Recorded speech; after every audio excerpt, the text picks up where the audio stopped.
Salut à tous, j'espère que vous allez bien. Nouvelle vidéo de la chaîne Josaphat Formation. Aujourd'hui, je vais vous apprendre à renseigner le fichier EDI Annex ITS 2024.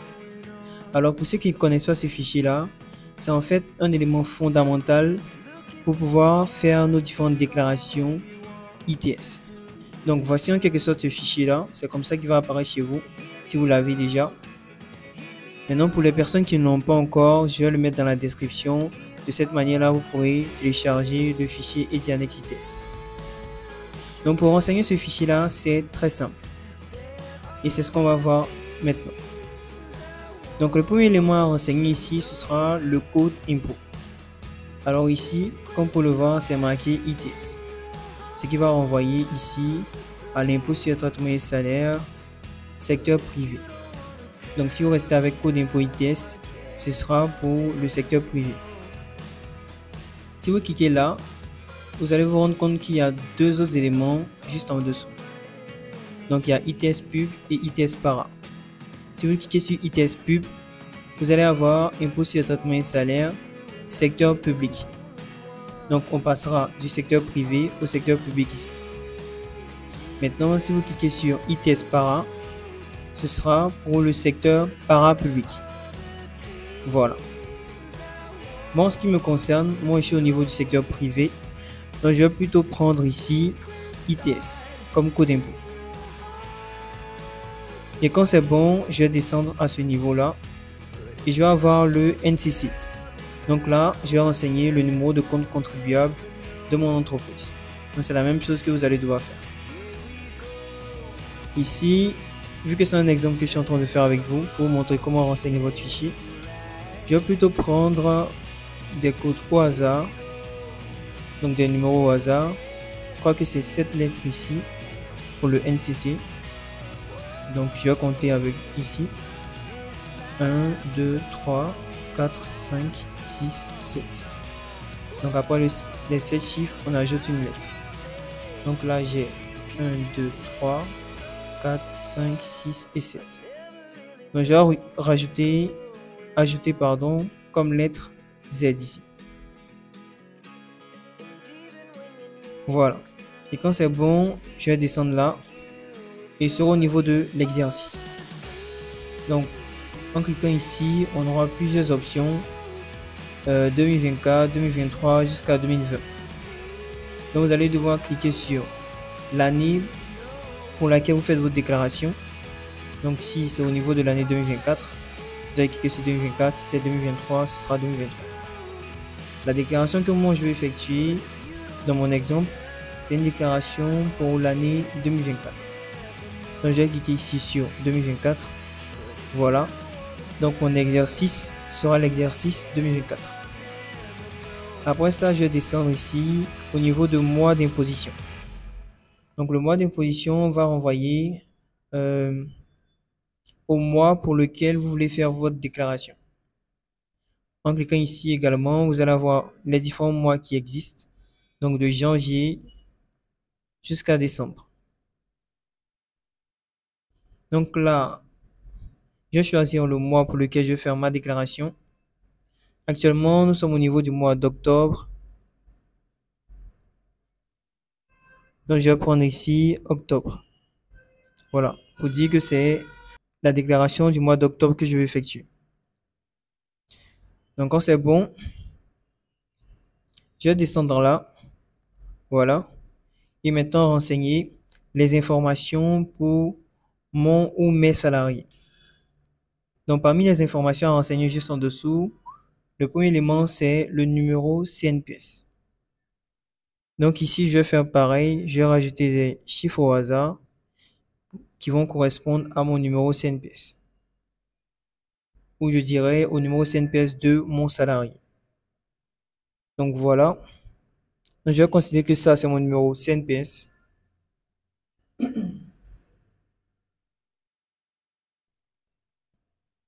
Donc quand c'est bon, je vais venir ici sur nom et prénom.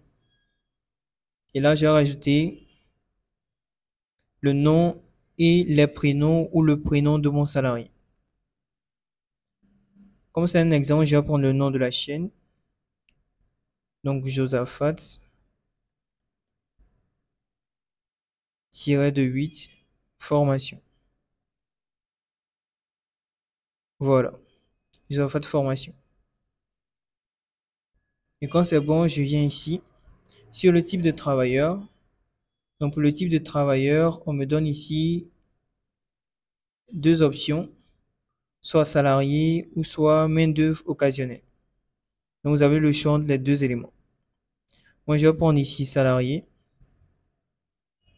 Donc, quand c'est bon, je passe à emploi ou qualité. Et là, vous allez devoir mettre le poste qu'occupe votre salarié au sein de votre entreprise. Donc, je vais mettre ici informaticien.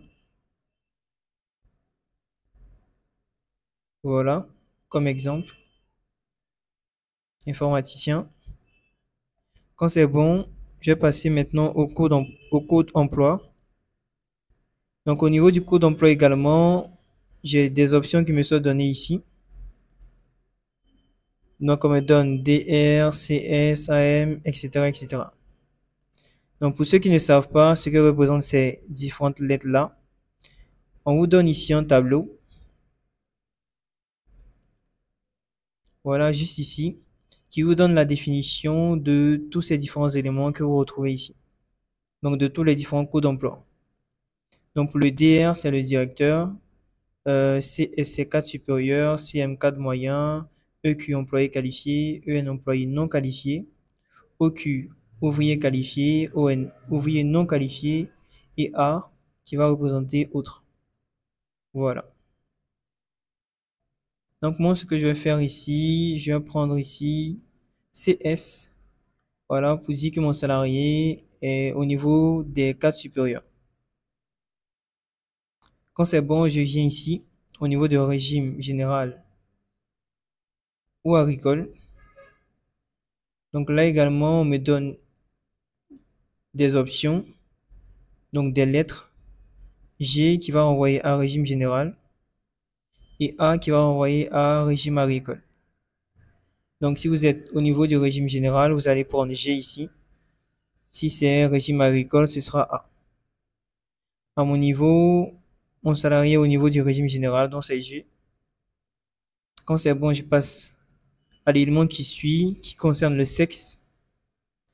Là encore, on me donne des options, soit sexe masculin, soit sexe féminin.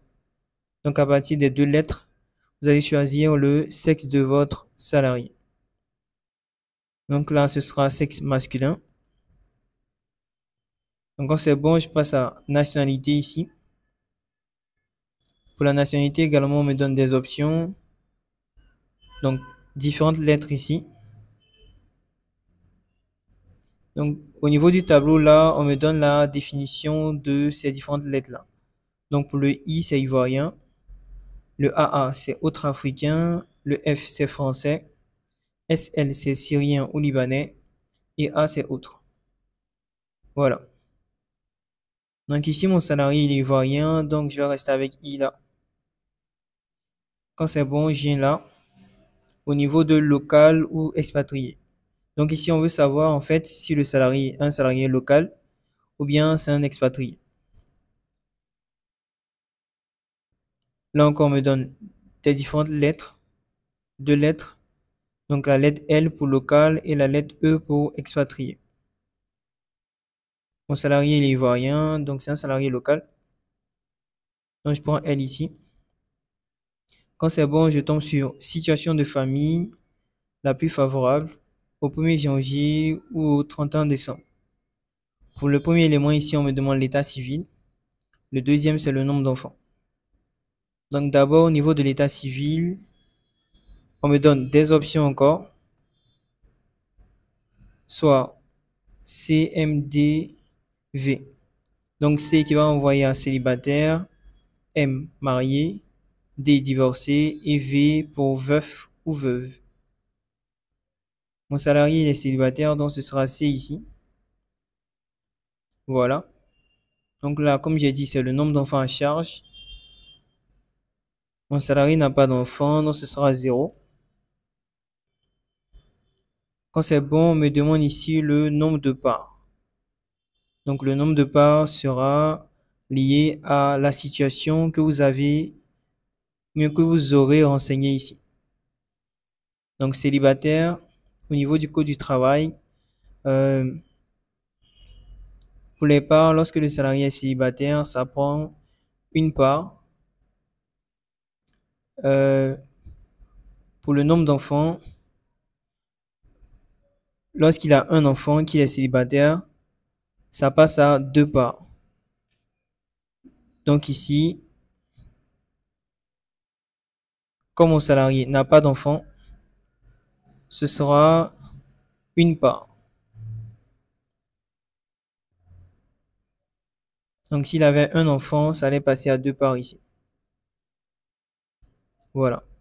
Après ça, on tombe sur le nombre de jours d'application des paiements. Donc le nombre de jours d'application des paiements va renvoyer euh, au nombre de jours de travail du salarié durant le mois en question. Donc le mois pour lequel vous voulez faire votre déclaration. Donc le nombre de jours ici que mon salarié a fait, c'est 30 jours, car il était là durant tout le mois d'octobre. Voilà. Maintenant ici, on me demande le montant des salaires et rémunérations accessoires. Donc là, ce sera le salaire brut que vous allez devoir renseigner. Comme salaire brut, je vais mentionner ici 300 000. Mais je vais essayer d'augmenter un peu. 400 000. Voilà. Quand c'est bon, on me demande là montant des avantages en nature suivant barème réglementaire. Donc si vous avez un montant ici, vous allez le mentionner. Ce qui va vous donner automatiquement le total brut ici. Pareil là, si vous avez un montant également, vous allez renseigner ce qui va ajouter, augmenter le total brut. Moi, pour les deux éléments, je n'ai pas de montant à renseigner. Donc je vais rester avec 0, 0. Et je vais passer au niveau de revenus non imposables. Donc ici également, si vous avez un montant à renseigner, vous allez le mettre. Moi, je n'ai rien à mettre ici, donc je vais rester avec 0. Voilà. Quand c'est bon, je vais avancer. Donc là, on tombe sur réduction d'impôt pour charges de famille, le RICF, qui est un élément qui est venu lorsqu'on est passé avec la nouvelle réforme ITS.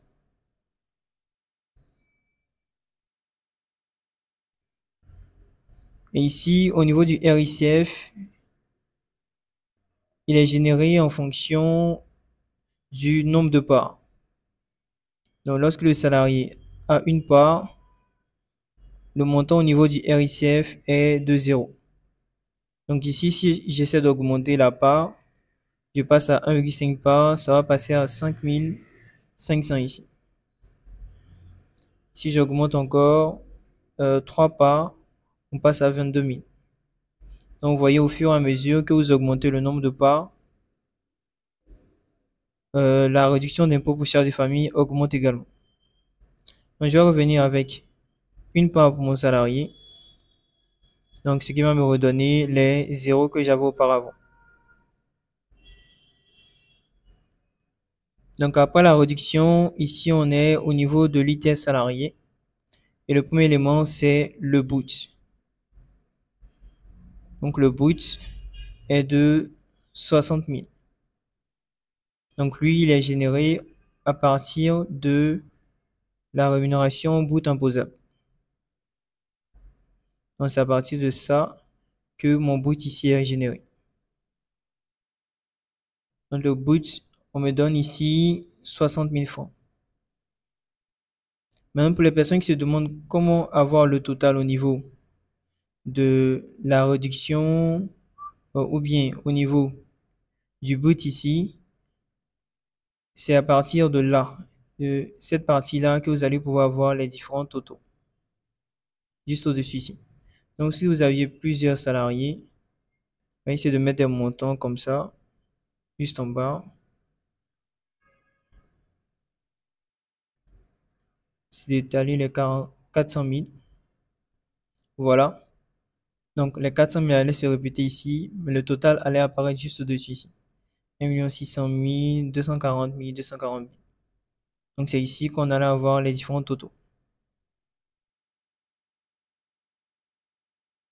On va faire retour là. Donc, ici, c'était le boot. Voilà. Et après le boot, on a le net ici. Le net, lui, il est généré en se basant sur les deux éléments, réduction d'impôt et boot.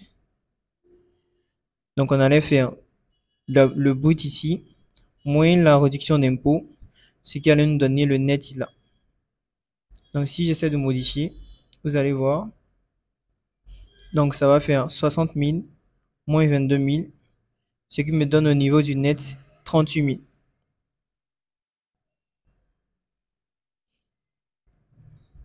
Je vais revenir. Maintenant, là, on est au niveau de l'ajustement. Donc, l'ajustement, lui, intervient généralement pour venir arrondir un peu le montant net. Pour qu'on puisse avoir un montant net à payer qui sera arrondi. Si par exemple, on avait 60 500 francs, on allait essayer d'ajuster ici. Mettre par exemple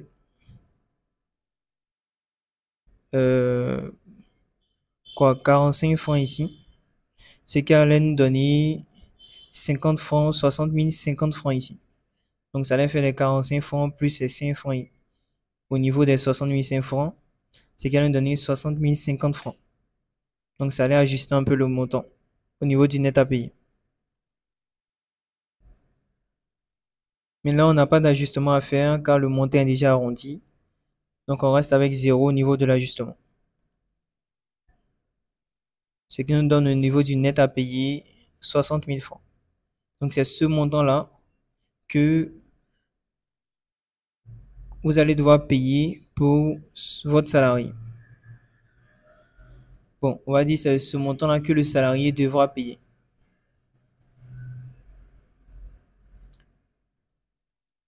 Maintenant, quand c'est bon, on tombe sur indemnité pour frais d'emploi considérés comme exonérés. Ici, on a la partie montant et la partie désignation. Là, ça concerne généralement l'indemnité de transport. Donc là, vous allez mettre le montant de l'indemnité de transport de votre salarié. Moi, je vais mettre ici 30 000. Voilà. Et là, va signifier l'indemnité en question. Donc, je vais écrire que ça représente le transport. Voilà. Et de cette manière-là, j'aurai terminé avec mon fichier EDI Annex ITS.